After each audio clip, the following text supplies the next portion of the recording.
E hoje, né, nós estamos no nosso...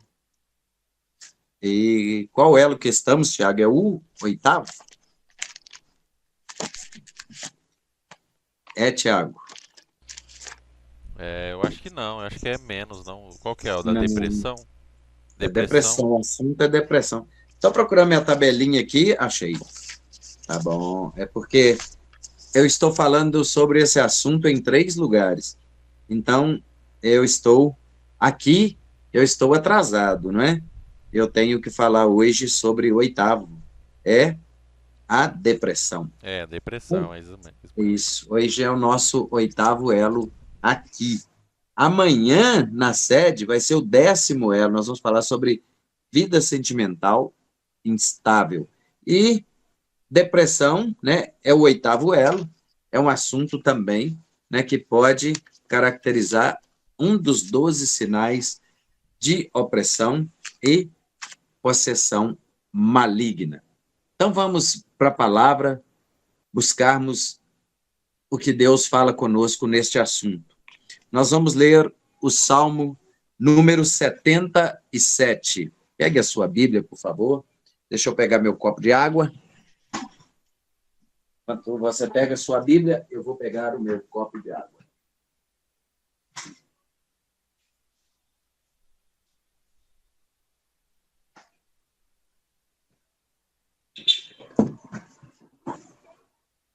Salmo número 77.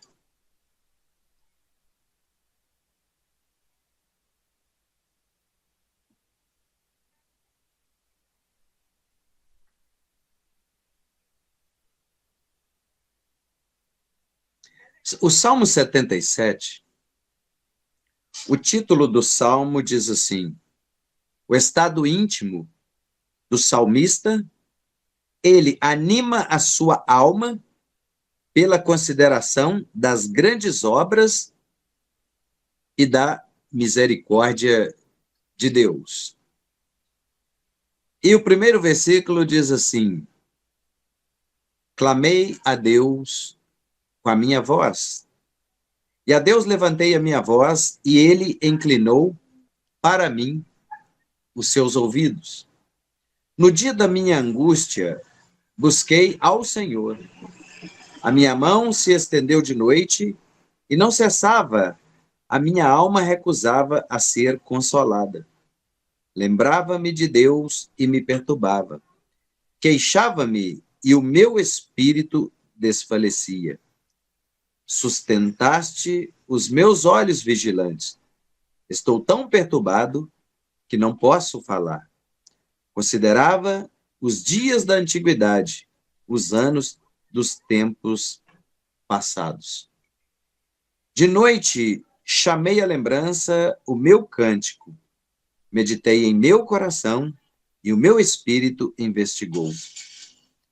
Rejeitará o Senhor para sempre e não tornará a ser favorável? Cessou para sempre a sua benignidade? Acabou-se já a promessa que veio de geração em geração? Esqueceu-se Deus de ter misericórdia? Ou encerrou ele as suas misericórdias na sua ira? Eu disse: isto é enfermidade minha. E logo me lembrei dos anos da destra do Altíssimo. Amém. Vamos orar. Papai querido e santo, em nome de Jesus, chegou um momento importante, Pai, um momento que nos reunimos, Pai, para termos esse encontro entre nós, os irmãos, mas também, papai, para aprendermos mais do Senhor e da sua palavra. Então, meu Deus, eu te peço, fica conosco nesta noite, esteja conosco, esteja nos direcionando, nos instruindo na sabedoria da sua palavra. Que a sua palavra seja rema, que a sua palavra seja cura, que a sua palavra seja libertação, que a sua palavra seja entendimento para o nosso ser, que seja alimento para o nosso espírito. Já te agradecemos, porque sabemos que o Senhor fará coisas sobrenaturais acontecer sobre as nossas vidas, em nome de Jesus. Amém. Vamos falar sobre esse assunto, que é um assunto que está bastante em evidência nos últimos tempos. Depressão. Nós sabemos que é um assunto muito vasto, porque esse tipo de enfermidade acomete o ser humano nas 3 dimensões. Tem a depressão que acomete o corpo, e a depressão que acomete a alma e perturba o espírito. A palavra de Deus, Jesus já disse isso em Mateus capítulo 5, que nós, né, os homens, nós seremos todos bem-aventurados quando nós entendermos alguns assuntos relacionados na palavra de Deus, mas que isso faça movimentar o nosso espírito. De que forma? De maneira que o nosso espírito seja alimentado, seja nutrido através do que nós praticamos e oferecemos a ele. Então, a primeira forma de entender esse tipo de enfermidade, que, como eu disse, pode ser físico, pode ser espiritual, pode ser consequência de uma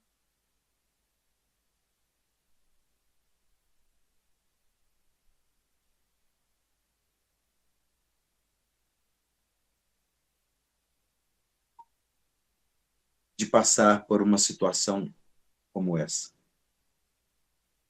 Pode ser por causa da perda de um ente querido, pode ser por causa de talvez uma decepção na vida. Isso vamos entender no contexto físico. No contexto espiritual, pode ser consequência de uma alma doente. Então, uma alma doente,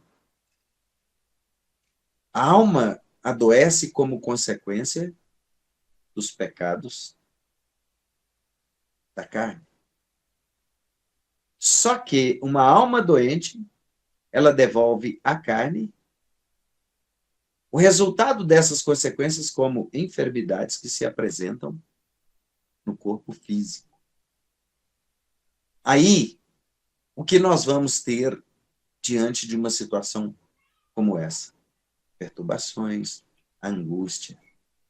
Talvez podemos nos envolver em uma situação ou um sentimento ou uma dor que não se explica e que não se consegue sair dela.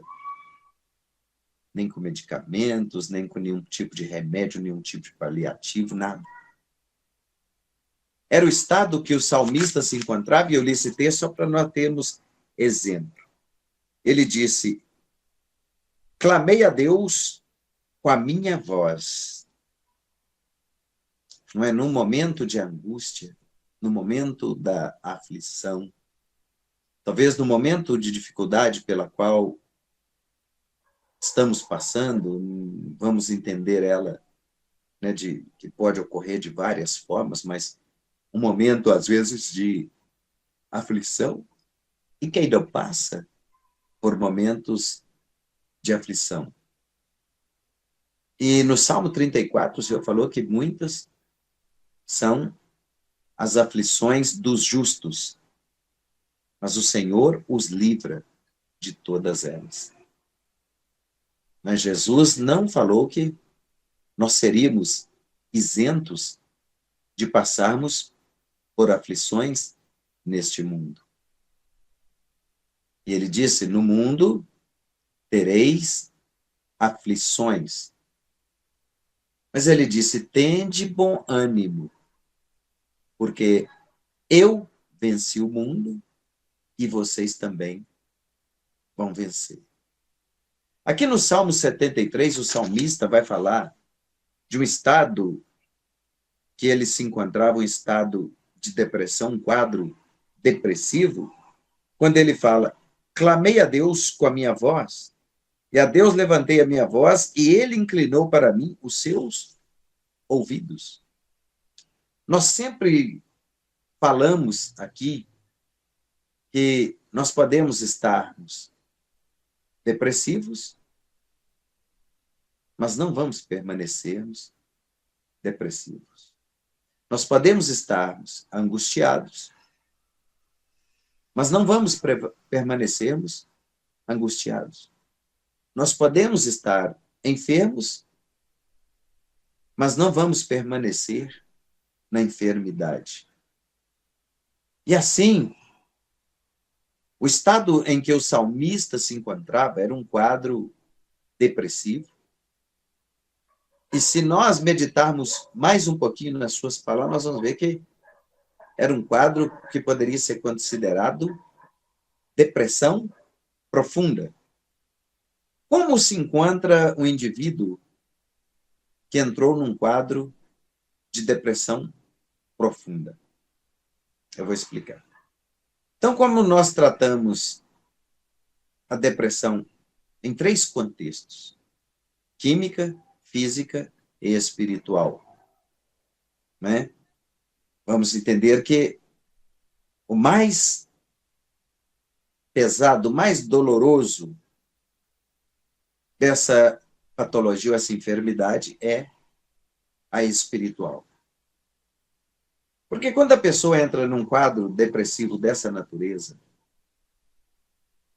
e ela não tem entendimento na palavra para buscar ajuda espiritual para se livrar dessa situação, ela vai permanecer nela. E o médico vai usar o recurso que ele tem. Qual que é? Prescrever medicamentos. Talvez o medicamento controlado, medicamento de tarja preta, medicamento que, né, você só vai conseguir através de ter, que a pessoa só consegue através de ter receita médica e etc. Então, nesse tipo de depressão, a chamada depressão espiritual, o remédio é cura espiritual. Mas a depressão física, que é a depressão que acomete o indivíduo diante de uma perda, como eu disse, de digamos, de um desequilíbrio emocional, uma perturbação porque sofreu uma perda que, em primeiro lugar, ela não aceita. E talvez pode ser uma perda irreparável. Então, tratando isso, ou melhor, tratando isso no contexto físico, digamos que o tempo pode curar isso. Quando a pessoa começar a aceitar a perda, aquilo que perdeu, e com o tempo isso vai sendo tratado. No contexto alma, né? Ou no contexto, vamos chamar de espiritual, essa enfermidade ocorre como consequência de pecados não confessados. Então, esse momento pelo qual estamos passando aqui é um momento de aprendizado para nós. Em primeiro lugar, pode ser chamado de prevenção, não é? Porque o que nós estamos aprendendo aqui agora significa que agora eu estou ciente do que pode me ocorrer quando eu praticar ou pecar voluntariamente ou involuntariamente, sabendo eu que eu estou correndo o risco de incorrer, né? De contrair para mim uma enfermidade desse tipo adoecer a minha alma, antes de o inimigo chegar para me acusar diante de Deus e pedir permissão a Deus para me enfermar, eu vou fazer o quê? Confessar. A palavra de Deus diz o quê? Aquele que confessa e deixa, alcança misericórdia. Então, ninguém está fadado ao inferno, ninguém está condenado, né, ao julgamento, ao juízo final, talvez e ser condenado, porque pecou. O pecado, na nossa vida agora, que conhecemos a palavra, ele tem que ser um acidente. O pecado na nossa vida agora, que conhecemos a palavra, ele não pode ser mais algo praticado de sã consciência, de juízo perfeito, porque agora nós já sabemos o que é a verdade, o que é e o que não é. Então, se eu pecar, eu vou pecar voluntariamente, vou pecar sabendo das consequências, ou que a palavra de Deus fala do risco que eu corro de incorrer, talvez numa condenação, ou uma maldição, uma acusação por parte do inimigo de nossas almas. Acontece que, olha só, o apóstolo Paulo diz que o pecado, não é, ele não nasce, pum, no ato. Ele é premeditado. Ele primeiro, ele é formulado aqui. E antes de ser formulado, ele já é conhecido de Deus. Sabiam disso? Segundo estudiosos, nós temos 10.000 pensamentos por dia. E todos eles são conhecidos de Deus antes de serem formulados. O inimigo não sabe o que eu pensei, mas Deus sabe. Deus, na sua onisciência, na sua onipresença, na sua onipotência, ele sabe todas as coisas. Mas o pecado, quando ele é meditado ou premeditado aqui, e ele é deletado daqui também, quer dizer, ele não vai gerar consequência nenhuma, porque eu vi o risco que eu estou correndo de incorrer numa maldade ou numa maldição. Mas o pecado, a partir do momento que ele é gerado aqui, e ele desceu para aqui, aí vem o desejo de quê? Da consumação. Então, quando ele é formulado aqui, ele é chamado de concupiscência. Ele é chamado de concupiscência. Mas quando ele desce para cá, ele passa a ser chamado de desejos sublimes do coração, que não tem nada a ver com algo singelo ou maravilhoso. Desejos desenfreados do coração, né? Ou melhor, concupiscências. Agora, foi formulado aqui, desceu para cá. Se a partir daqui ele for gerado, ele gera a morte. Que morte é essa? Não é a morte física a princípio, porque pode levar a ela as consequências, né? A chamada morte espiritual, que é a morte de quem consumou um pecado. Apóstolo, misericórdia, então quer dizer que nós estamos fadados ao fogo do inferno, estamos condenados? Não. Olha o que nós estamos aprendendo aqui. Certa vez, um jovem que fazia parte da equipe de louvor da nossa igreja, esse jovem, não sei porquê, de repente apareceu com um quadro depressivo.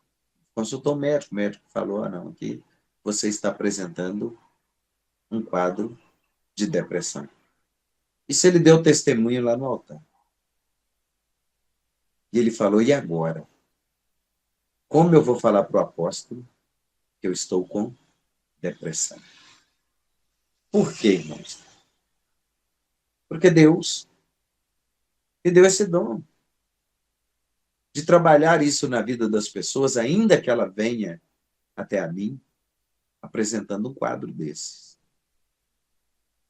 Então, Deus me deu esse dom, Deus me deu, né, essa ousadia no poder do Espírito Santo de falar. Que se a pessoa quiser, em 30 dias ela fica livre dessa enfermidade.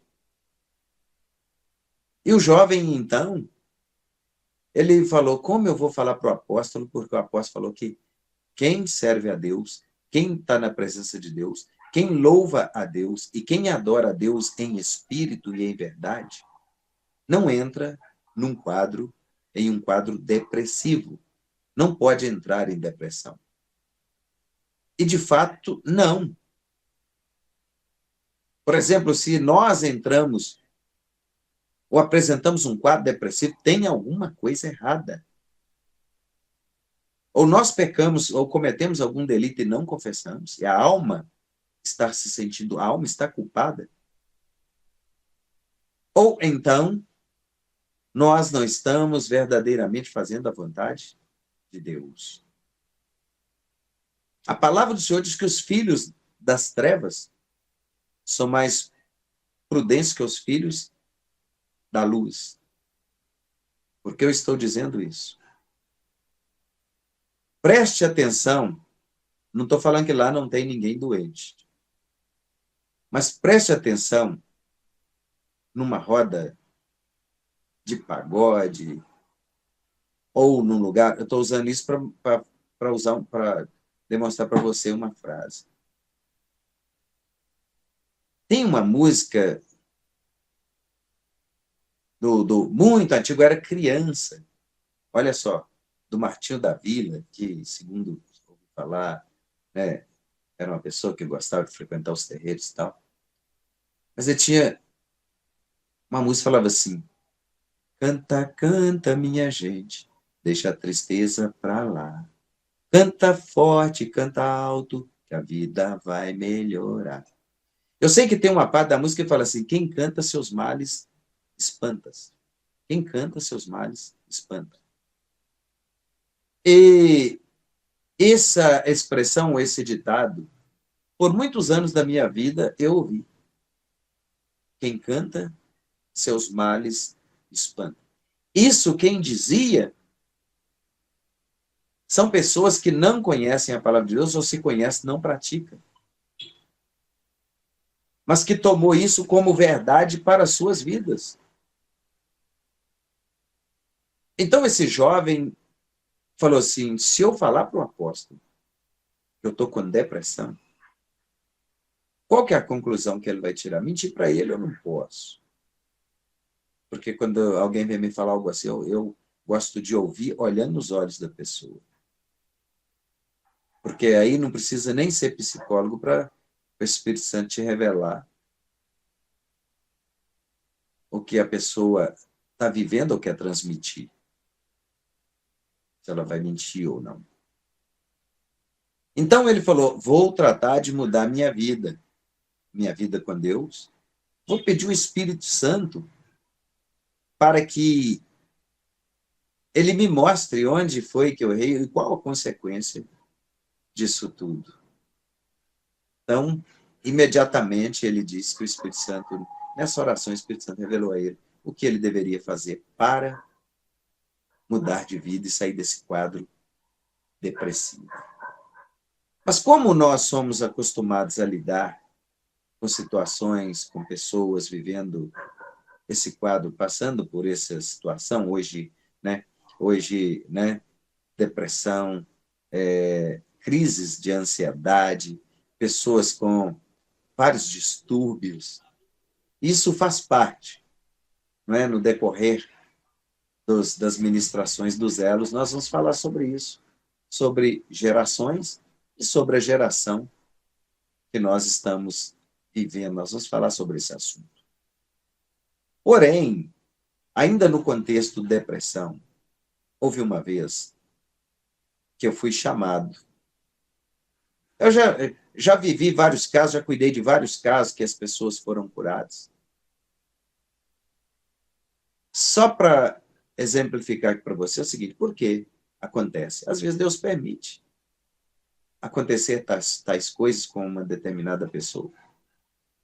E aquela pessoa vem para a presença de Deus ali através da oração, através de propósitos, essa pessoa é curada, e ela conta testemunha, que testemunho serve para edificar outras vidas.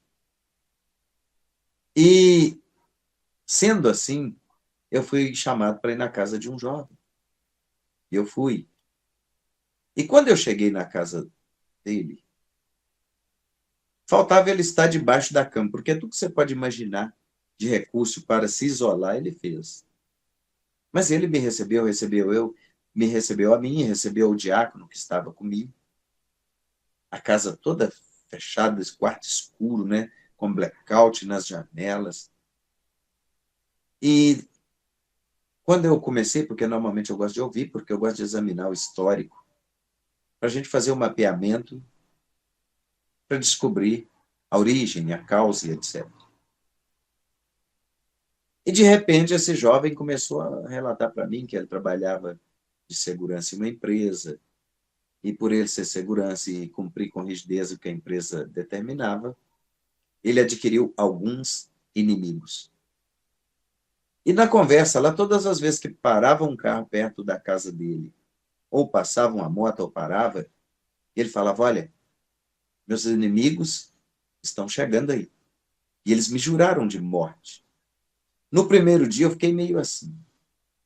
E o diácono que estava comigo, ele é muito medroso, ele arregalava os olhos, ficava preocupado. E aí, o que aconteceu? Eu continuei a voltar na casa dele para fazer esse trabalho, porque tem um período de, de oração, de conversa e etc. Aí, todos os dias ele contava a mesma história com requintes de detalhes. Então, a partir do segundo dia, eu comecei a observar o comportamento. E daí veio a conclusão. Não é? Práticas, coisas que eram atribuídos a ele como maldade, segundo a palavra de Deus. Isso fez enfermar porque ele sabia que era as práticas dele, não conhecia com a palavra de Deus. Isso lhe trouxe o quê? Uma consciência pesada.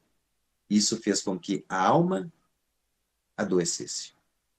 E uma alma doente, talvez por uma prática, talvez por um pecado que não foi confessado, o ser se torna... o semblante decai, a pessoa, você, ao olhar para a pessoa, você percebe que tem algo de anormal na natureza dela. Então, eu fiz a proposta para ele. Falei, olha, eu vou com você por um determinado tempo, foram 7 elos, 7 dias que eu fui na casa, 7 dias que eu fui na casa dele. Falei, a partir de agora, é você e a sua disposição de ser curado. Você vem comigo? Você vai para a igreja comigo? Nós vamos louvar, nós vamos adorar o Senhor. Porque dependendo do quadro, do estado que a pessoa está, talvez nos primeiros dias que você visita, não é conveniente que você leve as pessoas, tire as pessoas de casa, porque ela ainda está num processo. E ele, assim que ele já começou, tirou as cortinas escuras, começou a desenvolver, ele foi para a igreja. E num período de 30 dias na igreja, ele ficou bom. Mas 30 dias o médico liberou ele para trabalhar. Mas 30 dias ele achou que não precisava mais de Deus. Foi embora da igreja. Com 90 dias ele adoeceu de novo. Aí me mandaram um recado de novo. Eu fui lá. Eu falei, todo processo, todo procedimento que nós tínhamos que fazer, nós fizemos. Agora é você e Deus. Você quer estar na presença de Deus e ter a proteção de Deus? Se você não quer, eu não posso fazer nada para você. Porque a primeira palavra que Deus me deu é, servo meu. seja qual for o quadro que te for apresentado nesse contexto. Se a pessoa tiver disposição e quiser ser curada, é 30 dias para ela ser curada. Mas por que Deus permite tais coisas acontecer? Para que as pessoas venham, firmem e permaneçam na presença de Deus. Porque nós temos um adversário. Nós temos um inimigo que vai trabalhar com todas as suas forças para nos tirar da presença de Deus, porque assim ele consegue nos escravizar na enfermidade. Ele consegue nos fazer oprimidos, deprimidos, ele consegue trazer sobre nós crises de ansiedade, doença de pânico, aquelas coisas que podemos chamar de desequilíbrio emocional. Tudo isso é papel do adversário. Por quê? Se a pessoa não sabe como se curar, não busca o remédio, né? O antídoto da cura, o que é que acontece? Essa pessoa, aquilo que está aqui, talvez uma palavra lançada, uma palavra proferida, uma palavra que trouxe tristeza, que trouxe aborrecimento, uma palavra que trouxe mágoa, e passou por aqui, chegou aqui, mas desceu para cá. Então, toda palavra ociosa pode nos trazer mágoa, ódio, ressentimento, certa, como o salmista falou aqui, angústia, não é? Essa palavra, ela pode até chegar aqui, porque chega, mas tem que ser deletada daqui, porque se descer para cá, ela vai germinar. E ela vai brotar o quê? Uma raiz de amargura. E dessa raiz de amargura pode surgir todo tipo de enfermidade, inclusive um câncer. Então, o nosso coração tem que estar purificado. Quem vai purificar o coração de alguém? É o apóstolo Vieira? É claro que não. Porque eu não posso fazer nada a não ser mostrar o caminho. Mas quem vai sondar os nossos corações é o Espírito Santo de Deus. É o Espírito Santo de Deus que, quando recebe permissão, porque ele não entra sem permissão, é esse Espírito Santo que, pela permissão que nós dermos a ele, vai fazer em nosso ser uma varredura espiritual. E não é simplesmente, olha, pequei ontem, pequei anteontem, pequei semana passada. Não. Ele vai nos levar nos tempos remotos, onde talvez no tempo da nossa ignorância, nós podemos ter proferido palavras contra alguém, contra a vida de alguém, ou no momento de raiva, ou no momento de estresse, ou no momento, talvez, de ira mesmo. Nós pecamos, né? Como eu gosto de falar sempre das formas de pecar, voluntariamente, involuntariamente, né? Ou maldição lançada, né? As 3 maldições, voluntária, hereditária e involuntária, porque elas são lançadas. Provérbios 26, 2 fala que maldição sem causa é como o pássaro que voa sem direção. Maldição sem causa, ela não virá. Mas se ela vier e não tiver, e achar brecha, se ela achar legalidade, como que é? O que é legalidade? É o pecado que eu cometi e não me livrei dele. É o pecado que eu cometi e não confessei. E aí fica fácil, porque se é maldição sem causa não virá. Mas se ela tem causa, tem efeito, e se nós demos legalidade, ela vai entrar. E o resultado, a consequência disso, nós não sabemos até começarmos a sentir alguma coisa que não faz parte da nossa vida nem no nosso dia a dia. E aí nós vamos ver que podemos estarmos oprimidos, deprimidos, podemos estar em crises, né? Crises de pânico, de ansiedade, né? Tristeza, sofrimento e a dor mais profunda, que é a dor da alma. Essa dor ninguém explica, porque ela vem como consequência, é uma dor espiritual. É uma dor que você, às vezes, pode até sentir uma enfermidade no seu corpo físico e pode até sofrer alguma dor física, mas a dor da alma é a pior dor que existe. Porque não tem paliativo, não tem medicamento que resolve. a não ser oração e confissão de pecados. Aí, o salmista vai dizer assim, olha só, no dia da minha angústia, busquei ao Senhor. E o que acontece com quem não conhece e não sabe disso aqui? No dia da angústia, vai buscar o quê? Vai buscar no médico. Não que não tenha o médico, a medicina é um recurso natural que Deus deixou. É lógico que tem que ir. Se tiver de alguém parar de tomar remédio, é o médico que vai mandar parar. Eu não mando ninguém parar de tomar remédio. Então, quer dizer, quando o salmista ele fala aqui, ó, olha só, no versículo do Salmo 77, né? No dia da minha angústia, busquei ao Senhor, e a minha mão se estendeu de noite e não cessava. A minha alma recusava em ser consolada. Quem não sabe e não entende, não conhece este recurso, vai buscar onde? Né? Alguns são orientados, vai buscar lá no terreiro, vai buscar no benzedor, vai buscar no feiticeiro, vai buscar numa imagem de escultura, né? Como eu já disse aqui, a imagem de escultura dentro da casa das pessoas é um ponto de contato. E às vezes a pessoa não sabe o que está acontecendo com ela, o que está acontecendo na casa dela, porque as pessoas estão doentes, porque estão depressivas dentro de casa, e não sabe que levou uma imagem de escultura consagrada aos ídolos, consagradas às entidades, para dentro da sua casa. E ela passa a ser o quê? Um ponto de contato. Porque ela é um objeto de adoração, não é? Todas as dificuldades que nós temos, nós falamos, não, aquele santo ali vai resolver para mim. Eu tenho fé naquele santo ali. E nós esquecemos de declararmos que nós devemos ter fé em Deus. Nós devemos ter fé em um nome que é sobre todo nome. E a Bíblia diz que diante desse nome, todo joelho vai se dobrar e toda língua vai confessar que Jesus Cristo é o Senhor. Então, Jesus falou, eu sou o caminho, João 14,6, eu sou o caminho, eu sou a verdade, eu sou a vida. Ninguém alcança o favor do Pai, ninguém vem ao Pai a não ser por mim. Então, quer dizer, quando as pessoas começam a depositar sua confiança na imagem de escultura, ou quando começam a depositar... Por quê? O inimigo também cura, irmãos.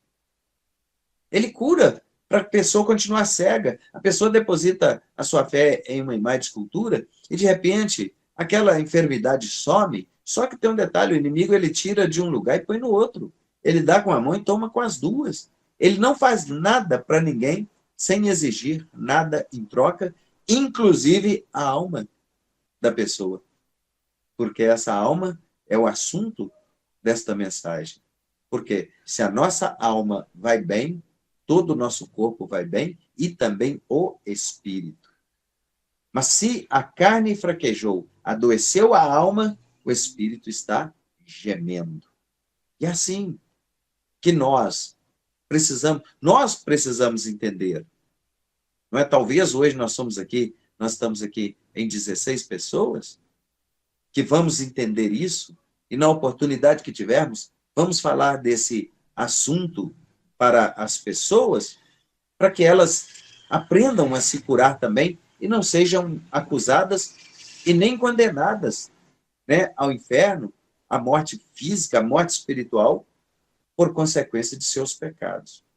Porque uma alma doente, ela leva o indivíduo a cometer loucuras até o suicídio. E às vezes as pessoas que cometem suicídio, por que elas cometem? Porque elas querem acabar com uma dor que nada repara, que medicamento nenhum repara, que absolutamente nada repara. Por quê? É uma consequência de uma enfermidade espiritual. Como eu disse, nós precisamos avaliar a situação de cada um para saber se é uma doença física, se é uma doença química e se é uma doença espiritual. A física se repara com o tempo, não é? A química é perda do organismo, é degeneração, é o processo do envelhecimento, é a ordem natural das coisas. Então, se repara com medicamentos, essa sim, mas agora é espiritual, é só oração e confissão de pecados. Nós podemos permanecermos doentes a partir do momento que nós aprendemos isso aqui, se nós quisermos. Agora, para entender ou estar mais, digamos, para estarmos mais entendidos nesse assunto, é preciso entender duas coisas. Não adianta ofender alguém e confessar para Deus. Não adianta. E se nós temos o Espírito Santo, nós vamos pensar 3 vezes, vamos contar até 10. Alguma pessoa falou comigo que tem que contar até 100, outro já disse que tem que contar até 1000 antes de ofender, de liberar uma palavra de ofensa ou de maldição contra alguém. Por quê? O Espírito Santo de Deus vai trabalhar em nós para que nunca nós façamos isso. Porque se fizermos, o Espírito Santo vai nos convencer a ir até a pessoa para nós, então, confessarmos, pedir perdão, né? E tem muita gente que, às vezes, o orgulho fala muito alto e elas não têm essa capacidade de pedir perdão, de reconhecer que errou. Mas é só assim, para não incorrer em uma maldição imposta pelo inimigo de nossas almas. E eu quero dizer nesse contexto que hoje nós possamos sair daqui. É uma palavra simples, mas uma palavra de aprendizado para nós, entendendo aqui a situação do salmista, né, no versículo 9. Lembrava-me de Deus e me perturbava, queixava-me e o meu espírito desfalecia. Ou seja, as forças vão se esvair, não adianta se queixar se não tomar uma posição, se não tomar uma atitude. Levantar-nos, confessarmos, entrar para o nosso aposento, pedir o Espírito Santo para nos revelar o que é que nós temos que nos despojarmos, o que é que nós temos que retirar de nossas vidas, o que é que nós temos que confessar. Se, como eu disse, se pecamos contra o nosso irmão, às vezes contra a esposa, marido e mulher, acontece muito isso. Minha mãe dizia sempre assim, olha, quem bate esquece e quem apanha lembra. Então, quer dizer, às vezes nós liberamos uma palavra que ofende alguém, que ofendeu alguém. E nós achamos que por ser um familiar, por ser alguém próximo, nós não precisamos consertar a situação. E aí o nosso adversário entra. E ele entra para tirar proveito naquilo que nós falamos, naquilo que nós praticamos, naquilo que não deveríamos ter feito. Mas se reconhecermos, a palavra de Deus é que se confessarmos os nossos pecados, ele é fiel e justo para nos purificar de toda a imundícia, né? E a palavra de Deus deixa claro para nós, aquele que confessa e deixa, alcança misericórdia. Então, Jesus já deixou para nós, né, em Mateus 6, que nós, quando orarmos, antes de orar, né, nós temos que entrar para o nosso aposento e fechar a porta para ninguém ouvir. E olhar se as paredes não têm ouvido, né? Isso é muito sério. Ele diz, fecha a sua porta, entra para o teu aposento, fecha a tua porta sobre ti e fala com o teu pai, que está em secreto. E o teu pai que está em secreto, que tudo ouve e tudo vê, ele vai te ouvir, vai te perdoar e vai te recompensar. Mas a parte que mais me chama a atenção, que fala sobre prisões e cadeias malignas, é Mateus, capítulo 5. Quando Jesus fala assim, e tu, quando trouxeres a tua oferta ao altar. Aí nós vamos entender que tipo de oferta é essa. Oferta monetária, né? A nossa oferta financeira, a nossa oferta de louvor, de adoração. Jesus falou, e tu, quando trouxeres a tua oferta ao altar, aí te lembrares que o teu irmão tem alguma coisa contra ti. Olha só a sabedoria infinita de Jesus. Deixe ali a tua oferta. Jesus não falou, volta com a tua oferta para trás, seja ela de louvor, de adoração, de gratidão, não importa. Deixa ali a tua oferta. Se ela for financeira, a gente vai usar para pagar a água da igreja, pagar luz, pagar aluguel. Se ela for financeira. Mas se ela for uma oferta de louvor e de adoração, não é? Deus não está recebendo, mas ela vai ficar ali, como se fosse uma garantia, tanto financeiro quanto o louvor e a adoração, a gratidão. Se você lembrar que o seu irmão tem alguma coisa contra você, deixa ali a tua oferta e volta-te e reconcilia-te com o teu adversário. Agora não é irmão mais não. Quando você lembrou, E quando houve uma divergência, eram irmãos. Mas agora, o que era o irmão pode ser usado pelo adversário.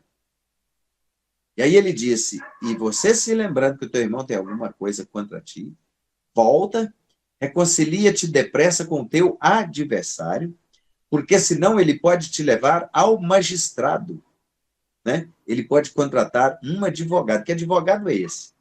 Ele pode dobrar o joelho e pedir justiça de Deus.